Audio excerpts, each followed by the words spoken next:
우리는 계속해서 죄가 어떻게 들어왔는지를 우리가 보고 있습니다. 사람이 죄를 지으면 가장 먼저 무엇이 달라질까요? 우리가 죄를 지어도 환경이 달라지는 것이 아닙니다. 그렇다고 사람의 얼굴이 달라지는 것도 아닙니다. 죄를 지으면 가장 먼저 달라지는 것이 바로 하나님과의 관계입니다. 그래서 오늘 말씀 제목이 죄의 결과입니다. 죄의 결과가 어떻게 되었는가 오늘 우리가 말씀을 통해서 한번 세 가지로 나누어 보겠습니다. 첫 번째는요, 죄는 하나님을 가까이 하던 사람이 하나님을 피하게 만든다는 것을 알 수 있습니다. 아담과 하와는 죄를 짓기 전에는 하나님을 피하지 않습니다. 여러분, 이 땅에 사는 사람들에게 있어서 하나님에 대한 평가는 두 가지로 크게 보면 나눌 수 있습니다. 한 가지는 하나님에 대해서 좋으신 하나님이다. 두 번째는 하나님은 두려우신 하나님이다. 사람들은 크게 보면 두 가지를 이렇게 평가를 합니다. 이런 좋으신 하나님이라고 평가하는 사람들의 그 평가는 어떤 평가일까요? 그 평가는 하나님을 믿는 성도들의 평가인 것을 알 수가 있죠. 하나님은 너무나도 좋으신 분이다. 하나님은 우리에게 날마다 은혜를 베풀어 주시는 분이다. 날마다 하나님은 우리에게 긍휼을 베풀어 주시는 분이다. 그래서 하나님을 생각할 때마다 하나님은 너무나도 좋으신 분이다. 이렇게 생각하는 사람들이 많습니다. 반대로 믿지 않는 자들의 그 평가를 보면 하나님은 너무 무서우신 분이다. 이런 평가를 합니다. 왜냐하면 자신들이 죄를 지으면 하나님께서 그 죄에 대한 심판을 분명히 한다는 것을 그들은 알기 때문입니다. 사실 이 아담과 하와는 죄를 짓기 전에는 하나님을 피하지 않았습니다. 바로 하나님께서 동산에 찾아오신 것은 두려운 일이 아니라 너무나도 즐거운 일이었습니다. 그래서 사실 우리가 하나님을 가까이 한다는 것이 얼마나 큰 복인지 모릅니다. 여러분, 이 아담과 하와는 동산에 찾아오시는 그 하나님을 만남으로 그들은 하나님과 함께하는 것이 기쁨이었고 오히려 하나님의 말씀을 듣는 것이 너무나도 좋았습니다. 근데 선악과의 나무를 열매를 먹고 난 뒤에 그들의 모든 것들이 다 파괴되고 맙니다. 여러분, 우리가 이 장면을 보면 하나님께서 변하신 것이 아니라는 거죠. 하나님의 사랑이 달라진 것도 아닙니다. 왜 죄를 지은 인간이 하나님이 찾아오시자 전과는 전혀 다른 반응을 볼까요? 그것은 바로 죄를 지은 인간의 마음이 달라졌기 때문입니다. 죄가 들어오면 하나님을 사랑하고 가까이 하던 사람도 오히려 하나님의 낯을 피할 수밖에 없습니다. 그래서 8절을 보면 그들이 그날 바람이 불 때 동산에 거니시는 여호와 하나님의 소리를 듣고 아담과 그의 아내가 여호와 하나님의 낯을 피하여 동산 나무 사이에 숨은지라. 여기 보면 이 아담과 하와가 바로 여호와 하나님의 낯을 피하여 바로 동산 나무 사이에 숨었다고 이야기하고 있습니다. 여러분, 이 사실은 뭐냐면 하나님의 만남 자체를 거부하고 있다는 사실입니다. 이것이 바로 죄가 우리에게 들어오면 엄청난 큰 결과라는 것을 우리가 잊어서는 안 됩니다. 여러분, 사실 우리는 어떻게 해야만 생명을 얻을 수 있을까요? 우리가 어떻게 하면 구원을 얻을 수 있습니까? 하나님을 만나야만 우리는 구원을 받을 수 있습니다. 여러분, 환자가 어떻게 하면 치료받을 수가 있나요? 의사를 만나야 되는 거죠. 근데 자신의 병이 무섭다고 의사를 회피하면 어떻게 될까요? 그 병 때문에 죽을 수도 있는 겁니다. 마찬가지로 아무리 우리가 죄를 지었다고 할지라도 그럴수록 우리가 하나님 앞에 더욱더 가까이 나가야 되지, 내가 죄를 지었다고 하나님의 심판이, 하나님의 징계가 무섭다고 하나님을 피해 숨어버린다면 우리는 구원이 아니라 영원한 멸망으로 갈 수밖에 없는 겁니다. 그래서 오늘 죄를 지은 이 아담의 행동을 보면 그는 하나님의 만남 자체를 거부하고 있습니다. 죄를 짓기 전에는 하나님 앞에 서는 것이 너무나도 편했지만 오히려 죄를 지은 후에는 하나님의 만남이 너무 부담스러웠습니다. 그래서 하나님의 음성이 들려오자 이 아담은 기쁨으로 달려가는 것이 아니라 그만 숨어버리고 말았습니다. 이것이 바로 죄의 본질적인 결과입니다. 그래서 오늘 우리는 이 죄가 들어오면 어떻게 되는가를 우리가 생각해 볼 수가 있습니다. 죄가 들어오면요, 우리가 하나님께 가까이 가는 것이 아니라 이 죄 때문에 우리는 하나님과의 관계가 점점 멀어질 수밖에 없습니다. 그래서 사실 죄를 지으면 사람의 마음속에 이상한 변화가 일어나기 시작합니다.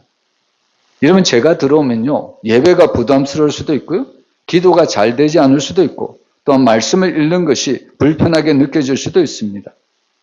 하나님께서 나를 사랑하신다는 그 말씀보다는 하나님께서 나의 잘못을 알고 계신다는 생각이 먼저 들 수도 있습니다. 그래서 이렇게 제가 들어오면 하나님께 나아가기보다는 혼자 있으려고 할 때가 너무 많습니다. 문제가 생겼을 때 하나님께 기도하기보다는 자신의 방법으로 해결하려고 합니다.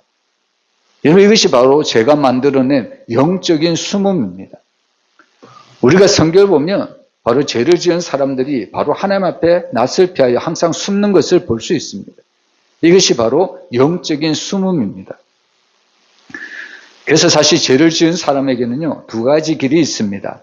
하나는요, 숨는 길이고 다른 하나는 하나님께 돌아가는 길입니다. 여러분, 우리는 어떤 길을 택해야 될까요? 우리는 오직 하나님께로 돌아가는 길을 택해야 됨을 믿습니다. 그러면 아담은 어떤 길을 택했나요? 아담은 하나님께 돌아가는 길을 택한 것이 아니라 처음에 보면 바로 숨는 길을 택했습니다. 근데 참 놀라운 것은 하나님이 이 아담을 얼마나 사랑하시는지 숨어있는 아담을 하나님은 그냥 내버려 두지 않습니다. 하나님이 아담을 찾아오시죠? 그러면서 내가 어디 있느냐? 바로 하나님께서 질문하십니다. 여러분, 이 질문은 하나님은 지금 아담이 어디에 있는지 몰라서 하신 질문이 아닙니다. 우리가 자녀들이 어릴 때 부모들이 아이들과 술래잡기 그런 놀이를 할 때가 있죠? 부모들은 술래가 되고 아이들은 숨습니다. 근데 부모가 자녀가 어디에 숨었는지 다 압니다. 다 알면서도 마치 모르는 척 어디에 있니 이렇게 찾는 것을 볼 수 있습니다. 여러분, 하나님께서 이 아담이 숨었다고 해서 아담이 어디 있는지 몰라서 아담아 내가 어디 있느냐 이렇게 지금 찾는 것이 아닙니다. 지금 하나님은 이 질문을 뭐냐면 바로 아담의 영적인 상태를 지금 깨닫게 하시는 질문이라는 말씀입니다. 그래서 사실 오늘 우리는 이 질문 앞에 우리도 동일하게 한번 적용을 해보았으면 좋겠습니다. 오늘 하나님이 아담에게 내가 지금 어디에 있느냐, 동일하게 오늘 우리에게도 내가 지금 어디에 있느냐, 오늘 우리에게 이런 질문을 하고 있습니다. 여러분, 이 질문은 내가 교회에 나오고 있느냐 이 질문만이 아닙니다. 지금 우리의 마음이 어디를 향하고 있느냐, 예배는 드리고 있지만 마음은 하나님께서 멀어져 있지는 않느냐, 기도는 하고 있지만 실제로는 하나님을 신뢰하고 있지는 않느냐, 말씀을 알고 있지만 말씀대로 살고 있지는 않느냐. 오늘 이 질문 속에 우리가 스스로 대답을 해야 되는 겁니다. 우리도 삶을 살아보면 때때로 우리가 하나님을 피할 때가 있습니다. 바로 잘못했기 때문에 피하고요, 부끄럽기 때문에 피하고 실패했기 때문에 피할 수도 있습니다. 근데 하나님의 은혜는 뭐냐면 우리가 숨어 있을지언정 하나님은 그 자리까지 찾아오고 계시는 분입니다. 하나님은 죄와 실패를 분명히 아시면서도 우리를 부르고 계십니다. 그래서 우리는 하나님께서 정말 자신의 음성을 들려주셨을 때 우리는 그 음성을 회피하지 말고 그 음성 앞에 솔직하게 회개하며 주님 앞에 나와야 된다는 이야기입니다. 그래서 죄라는 것은요, 우리를 하나님으로부터 숨게 만들지만 은혜는 숨어있는 우리를 다시 하나님 앞으로 나온다는 것을 믿어야 합니다. 그럴 때 우리는 죄를 숨기지 말고 솔직하게 하나님 앞에 나와 우리의 모든 죄를 자복하며 된다는 이야기입니다. 여러분, 하나님은 어떤 분이시냐면 하나님은 정죄만 하신 분이 아니라 바로 회개하는 자를 용서하시고 바로 다시 품으시는 분임을 믿어야 합니다. 그래서 오늘 하나님도 여전히 오늘도 내가 지금 어디에 있느냐, 오늘 우리에게 이런 질문을 던져주고 있습니다. 여러분, 그럴 때 정말 하나님의 음성을 듣고 바로 숨었던 그 자리에서 일어나 하나님의 음성 앞에, 주님 앞에 날마다 가까이 나아가시기를 주의 이름으로 축원합니다. 그리고 두 번째로, 죄는 두려움을 만들어서 하나님 앞에서 자신을 숨기게 한다는 것을 알 수가 있습니다. 죄의 결과 두 번째는 바로 두려움이 찾아온다는 이야기입니다. 여러분, 우리 10절 말씀 우리 한번 같이 읽어보겠습니다. 이르되 내가 동산에서 하나님의 소리를 듣고 내가 벗었으므로 두려워하여 숨었나이다. 여러분, 두려움이 언제 찾아오나요? 두려움이 언제부터 시작이 되었을까요? 여러분, 사실 많은 사람들이 두려움은 내가 할 수 없을 때 두려움이 찾아오는 것을 볼 수 있습니다. 그래서 이 땅에 사는 모든 사람들은 미래에 대한 두려움이 있습니다. 나의 미래는 과연 어떻게 될까? 오늘날 장수를 하면 약 100세까지 살 수가 있죠? 근데 사람들은 100세 이후에는 어떻게 될지 아무도 장담을 못합니다. 그런 미래에 대해서 내가 할 수 없는 한계에 부딪혔을 때 사람들은 두려워할 수밖에 없습니다.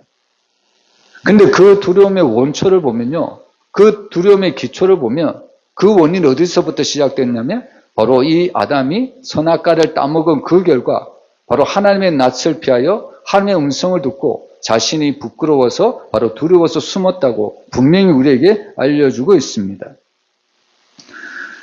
여러분 우리가 아는 이 아담은요. 창세기 2장에 보면 여전히 그는 벗고 있습니다.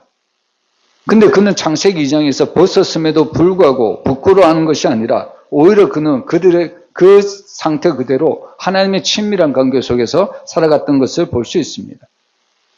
근데 죄를 짓고 난 후 오늘 아담은 바로 10절에서도 바로 내가 벗었으므로 두려워하여 숨었다고 이야기하고 있습니다. 창세기 2장의 벗음과 창세기 3장의 벗음 때문에 완전히 차이가 이렇게 나타나는 겁니다.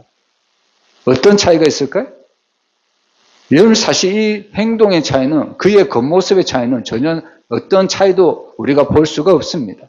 2장에서도 벗었고요. 3장에서도 벗었고 근데 2장에서는 벗었음으로 인해서 부끄러워하지 않았고 오히려 3장에서는 자신이 벗었으므로 두려워하여 숨었다고 이야기하고 있습니다. 무엇이 과연 변화되었을까요? 그의 몸의 변화가 아니라 바로 그의 마음의 변화가 시작이 되었다는 것을 우리가 알 수가 있는 겁니다. 그래서 사실 사탄은 항상 우리에게 무엇을 집어주냐면 바로 수치심과 두려움을 우리 마음속에 가득 집어넣는 것을 우리가 볼 수가 있습니다. 여러분 사람들 가운데 죄를 지으면 그 마음이 어떨까요? 여러분 죄를 지은 사람의 마음은 항상 이렇습니다. 들키면 어떡하지? 항상 죄인의 마음은 그렇습니다. 그래서 이 세상에는 크게 보면 죄는 두 가지입니다. 들킨 죄와 안 들킨 죄. 딱 두 가지밖에 없습니다. 그래서 사실 모든 사람은 죄인이라는 거죠. 그리고 그 죄인의 마음은 항상 내 죄가 드러나면 어떻게 하지? 이런 두려움, 이런 수치심이 나타날 수밖에 없다는 겁니다. 그래서 사람들에게는 괜찮은 것처럼 보이지만 마음속에는 불안과 두려움이 가득하는 것을 우리가 알 수가 있고요. 겉으로는 웃고 있지만 속으로는 무너져 있고 다른 사람에게는 아무 문제가 없는 것처럼 행동하지만 하나님께서 이미 자신의 모습을 다 알고 있기 때문에 그는 너무나도 두려워할 수밖에 없는 겁니다. 그래서 사실 오늘 우리는 이런 죄 가운데 우리가 정말 이 죄를 해결하기 위해서는 딱 한 가지밖에 없습니다. 바로 하나님 앞에 가까이 나가는 길밖에는 없다는 겁니다. 여러분 우리의 죄는 사람을 우리가 감출 수는 있습니다. 그러나 하나님 앞에서는 절대로 감출 수가 없다는 이야기입니다. 하나님은 우리의 겉모습만 보시는 분이 아니라 마음을, 중심을 보시는 분이십니다. 우리는 다른 사람에게는 우리의 죄를 감출 수 있지만 다른 하나님께는 절대로 감출 수가 없다는 겁니다. 그래서 사실 우리가 죄를 지으면 우리는 하나님 앞에 솔직하게 우리의 죄를 자백을 해야 된다는 겁니다. 여러분 하나님께서 우리를 모든 것을 아신다는 것은 우리에게 너무나도 큰 은혜가 됩니다. 여러분 하나님이 우리의 모든 것을 다 아신다는 것은 우리의 죄도 아신다는 것도 포함이 되지만 그 속에는 무엇이 포함되냐면 하나님은 우리의 연약함까지도 아시고 우리를 부르신다는 겁니다. 이것이 바로 하나님이 우리에게 베풀어 주시는 은혜입니다. 여러분 하나님께서 만약에 자신이 말한 그 결과 사람들이 지키지 않으면 그 말대로 하나님께서 그 결과대로만 보응을 하신다면 이 땅을 살아갈 자는 아무도 없습니다. 하나님은 우리가 죄를 지을 것을 이미 아시고요. 그리고 그 죄를 가지고 주님 앞에 나오기만 하면 우리의 모든 연약함을 주님께서는 용서해 주신다는 이야기입니다. 그래서 사실 오늘 우리는 날마다 하나님 앞에 회개의 기도가 필요합니다. 하나님, 제가 연약해서 넘어졌습니다. 제가 부족해서 실패했습니다. 주님, 저를 긍휼히 여겨 주시옵소서. 저를 용서해 주시옵소서. 날마다 우리가 이렇게 솔직하게 기도하면요. 하나님은 우리의 모든 기도를 들으시고 용서해 주시는 줄 믿으시길 바랍니다. 그래서 요한일서에 보면 그 말씀이 자세히 나오는데요. 요한일서 1장 9절 우리 한번 같이 읽어보겠습니다. 만일 우리가 우리 죄를 자백하면 그는 미쁘시고 의로우사 우리 죄를 사하시며 우리를 모든 불의에서 깨끗하게 하실 것이요. 하나님은 어떤 사람에게 은혜를 베푸실까요? 죄를 숨기는 자에게 하나님은 은혜를 베푸시는 것이 아니라 바로 자신의 죄를 인정하고 하나님 앞에 가져가는 자를 바로 하나님의 용서를 해주신다는 것을 우리에게 말씀하고 있습니다. 여러분, 이 아담과 하와를 보면 그들은 죄를 지은 후에 자신들이 만든 그 무화과 나무 잎으로 자신들의 수치를 가리려고 하고 있습니다. 이 땅을 사는 많은 사람들 보면 자신들이 죄를 지으면 스스로 그 죄를 해결하려고 할 때가 너무 많습니다. 근데 사실 인간이 만든 것으로는 인간이 아무리 선한 공로를 세운다고 할지라도 인간은 스스로 자기의 모든 죄를 가릴 수가 없습니다. 바로 인간의 모든 수치를 스스로 가릴 수가 없다는 이야기입니다.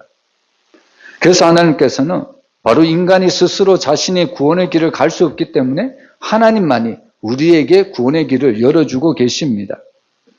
그래서 특별히 이 무화과 잎으로 그 치마를 입으려고 했던 그 아담과 하와를 그 무화과 나무 잎을 벗기시고 가죽 옷을 지어 입히신다는 것을 우리가 알 수가 있습니다. 결국 이 장면은 후일에 예수 그리스도께서 십자가에서 친히 자신이 제물이 되어 우리에게 영원한 속죄의 제사가 되어주시고 우리를 영원한 구원, 생명을 주셨다는 것을 우리에게 말씀하고 있습니다. 그래서 사실 우리가 이 땅을 살아갈 때 정말 우리가 제일 먼저 또 제일 중요하게 여겨야 될 것이 뭐냐면 예수를 믿는 길밖에 없습니다. 여러분, 우리에게 있어서 세상의 일도 중요하고 또 세상의 성공도 중요하고 내 건강을 지키는 것도 중요하고 다른 일도 너무나도 중요하지만 그러나 그 중에 가장 중요한 것은 바로 예수를 믿는 것이 나에게 있어서 가장 중요한 일이라는 것을 잊어서는 안 됩니다. 여러분, 우리가 예수를 믿지 않고서는 우리는 영원한 생명을 얻을 수가 없습니다. 때때로 많은 사람들이 어리석은 생각들을 하거든요. 어떤 생각도 하냐면 내가 조금 안정이 되면, 내가 조금 성공하면, 내 자녀가 조금 크면 내가 예수를 믿고 하나님이 맡기신 일을 내가 충실히 감당하겠습니다. 이런 생각할 때가 참 많습니다. 근데 여러분, 우리의 미래를 우리가 보장할 수 있을까요? 내 미래를 내가 책임질 수 있나요? 사실 우리는 1초 뒤에, 1분 뒤에, 1년 뒤에 어떤 일이 일어날지 아무도 모릅니다. 여러분, 가끔씩 요양원을 가보면요, 전에는 봤는데 오늘은 못 볼 때가 있습니다. 물론 못 보는 이유가 다양하겠죠? 자녀들이 면회 와서 부모님을 모셔간 경우도 있습니다. 그런 경우는 참 다행입니다. 그런데 어떤 경우는 이미 천국에 간 그런 경우도 많이 있다는 겁니다. 여러분, 그래서 사실 우리가 이 땅을 살아갈 때 가장 우선적으로 해야 될 것은 다른 일이 아닙니다. 바로 예수를 믿어야 된다는 겁니다. 예수를 믿어야 내 미래가 보장받을 수가 있습니다. 예수를 믿어야만 나는 죽어도 끝이 아니라 영원한 하나님의 나라, 천국에 올라갈 수가 있다는 사실입니다. 근데 오늘 사단은요, 늘 예수님 대신 항상 세상 일을 우리 마음속에 집어주고 있습니다. 예수는 조금 뒤에 믿어도 돼. 내가 조금 성공하거나 내가 가정을 조금 안정이 되거나 내 자녀가 조금 큰 뒤에 하나님 일을 해도 돼. 그것은 나중에도 급하지 않아.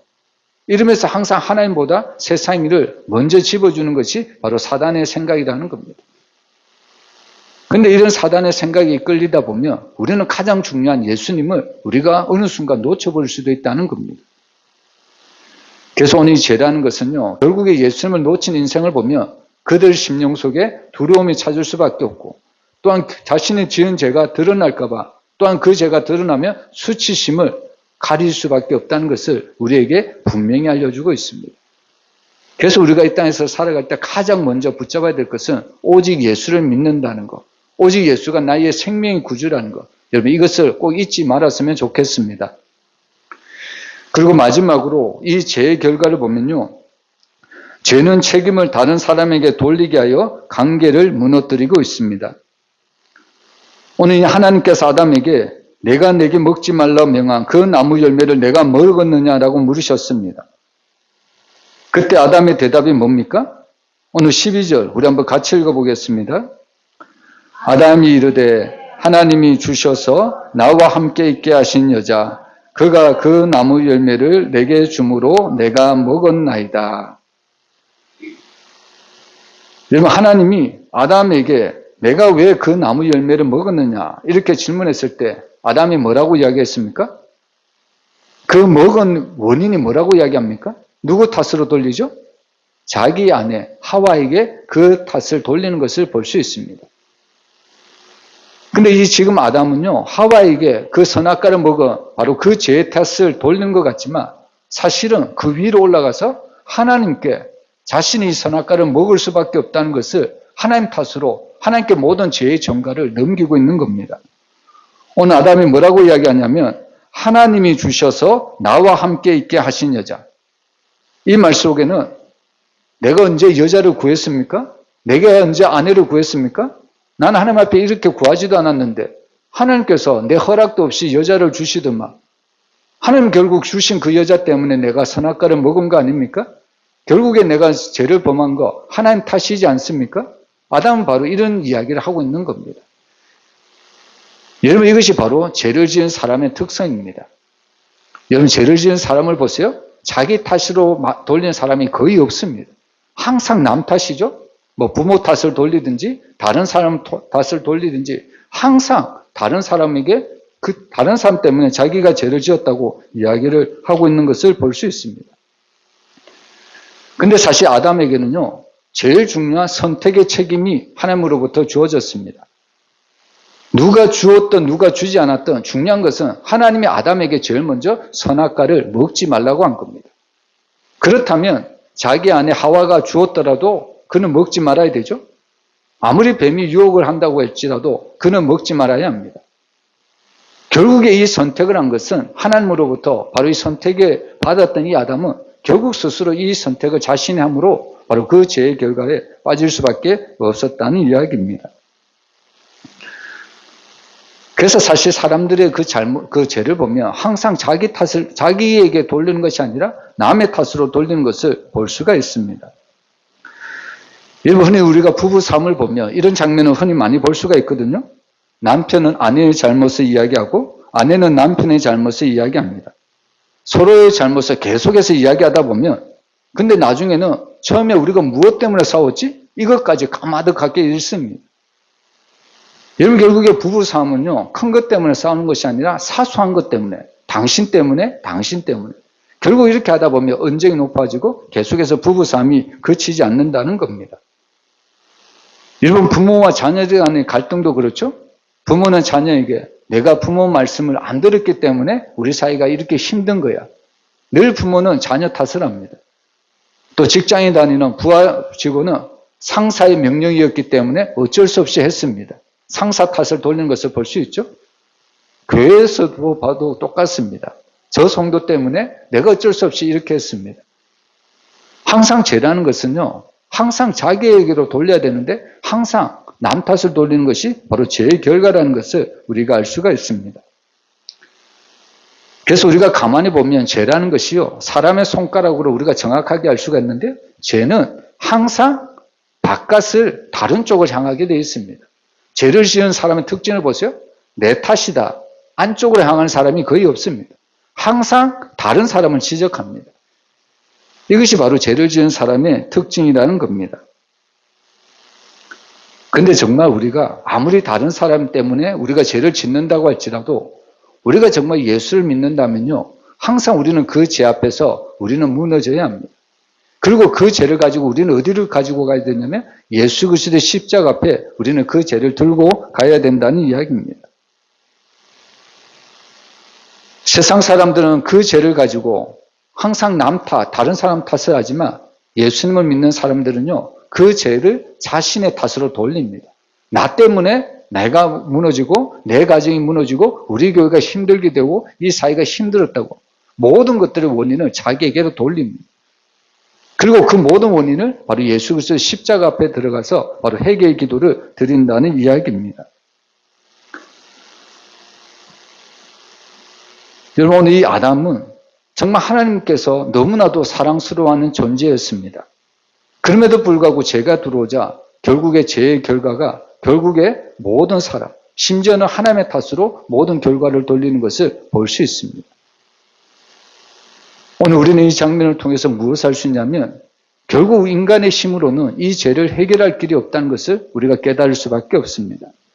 사람이 아무리 의로워도요, 사람이 아무리 선한 일을 많이 한다고 할지라도 결코 그 죄를 해결할 길이 없습니다. 그래서 하나님께서 정말 우리에게 독생자를 보내주셨다는 사실입니다. 여러분, 어떤 목사님에게 아주 친한 친구가 있었습니다. 근데 이 친한 친구가 목사님에게 이런 부탁을 합니다. 이 목사님에게는 아들이 5명 있었거든요. 그래서 이 친구가 목사님에게 너에게 있는 이 5 아들 중 나에게 1명만 아들로 양자로 주라. 이렇게 목사님에게 이야기를 했습니다. 그저 이 목사님은 너무나도 친한 친구였기 때문에, 그리고 심지어는 아들이 5명이나 있었기에 하나의 아들 좀 주는 것 좀 아무렇지도 않은 것처럼 그래 주지라고 허락을 했습니다. 그래서 이 목사님이 집으로 돌아와서 곰곰이 생각해 봅니다. 누구를 줄까? 첫째 아들부터 5째 아들까지 곰곰이 생각해 봅니다. 과연 어떤 아들을 주면 좋을까? 그래서 첫째 아들을 생각합니다. 여러분, 첫째 아들을 목사님이 줄 수 있을까요? 못 줍니다. 왜 그럴까요? 우리나라는 특별히 첫째는 장자라고 해서 첫째 아들을 너무 귀하게 여기죠? 그래서 첫째 아들은 장자, 패스입니다. 그래서 둘째 아들 줄까 생각해 봅니다. 둘째 아들 줄 수 있을까요? 목사님 생각해 보니까 둘째 아들은 너무 똑똑합니다. 공부도 너무 잘합니다. 우리 가문을 마치 세울 것 같습니다. 그래서 둘째 아들도 패스. 그래서 이제 셋째 아들은 줄 수 있겠지라고 생각합니다. 줄 수 있을까요? 근데 셋째 아들 가만히 생각해 보니까 얼굴이 너무 잘생긴 거예요. 너무 미남인 거예요. 이 아들도 안 되겠다. 그래서 4번째 아들, 줘야 되겠다라고 생각합니다. 넷째 아들 줄 수 있을까요? 넷째 아들도 못 줬습니다. 첫째부터 셋째까지에 비해서 넷째 아들은요, 너무 약한 아이였습니다. 늘 병을 달고 다닌 아이였습니다. 한마디로 말하면 목사님은 이 넷째 아들이 바로 아픈 손가락이었습니다. 그래서 아픈 손가락이기 때문에 못 줬습니다. 그럼 이제 누구만 남았나요? 막내만 남았습니다. 5째만 남았죠? 그럼 이제 약속을 했으니까 5째 줘야 되잖아요? 5째 줄 수 있을까요? 5째도 못 줍니다. 왜 그럴까요? 막내는 너무 귀엽기 때문입니다. 너무 재롱도 잘 피우기 때문입니다. 그렇게 고심하다가 그런 생각에 깊이 생각하다가 목사님은 한 가지 깊은 영적인 진리를 깨닫습니다. 나에게 5 아들도 있지만, 그리고 그 중에 한 아들도 아무리 친한 친구지만 그 친구의 주기가 이렇게 힘든데 하나님은 하나밖에 없는 독생자까지 우리의 죄를 위해서 하나님은 이 땅에 보내시고, 심지어는 우리가 죄로 말미암아 우리가 마땅히 죽어야 됨에도 마땅함에도 하나님은 오히려 독생자를 십자가에서 우리의 죄를 대신해서 죽게 만드신 그 하나님의 사랑을 생각해내니 목사님의 눈에는 눈물이 흐를 수밖에 없었습니다. 여러분, 이것이 바로 하나님이 우리를 향한 사랑입니다. 여러분, 죄는 그렇게 친밀했고 그렇게 가깝던 그 하나님의 관계를 완전히 단절시켜 버립니다. 그래서 사실 인간은 그 죄 때문에 하나님을 피하게 되고, 결국에 그 죄 때문에 사람들의 마음속에는 두려움이 찾아오고, 그리고 그 죄가 드러나는 순간 수치가 드러날 수밖에 없습니다. 그리고 결국에 그 죄는 결국에 다른 사람 탓, 남 탓으로 돌리고 자기는 마치 아무 죄가 없는 것처럼, 심지어는 그 죄의 원인의 결과, 제공자가 하나님이라고 그렇게까지 바로 죄를 지으며 그런 결과를 가져다 온다는 것을 분명히 보여주고 있습니다. 여러분, 이쯤 되면 하나님이라도 사람을 완전히 멸망시키는 것이 마땅하죠? 그럼에도 불구하고 하나님은 어떤 분이실까요? 그런 죄를 지은 인간을 하나님은 찾아오셔서 당신의 아들 독생자를 십자가에 못 박게 하시고 그 예수 그리스도를 믿는 모든 자에게 모든 죄사함의 은총을 주셨다는 사실입니다. 그래서 오늘 우리가 이 땅을 살아갈 때 우리가 하나님 앞에 받은 가장 큰 복은 어떤 복이냐면 용서의 복입니다. 그 어떤 사람도 자기의 죄에서 해결할 길이 없고, 그 자신의 지은 그 죄에서 모든 자들이 그 길에서 벗어날 길이 없는데, 오직 예수를 믿을 때 그 모든 죄에서 해방되고 용서받고 죄사함의 은혜를 주셨다는 것, 그것만큼 큰 복이 없다는 겁니다. 저와 여러분이 그 복을 받은 줄 믿습니다. 날마다 이런 제3의 은혜를 생각하며 하나님 앞에 감사하며 날마다 주님 앞에 믿음으로 가까이 나가는 믿음의 성도들이 되시기를 주의 이름으로 축원합니다.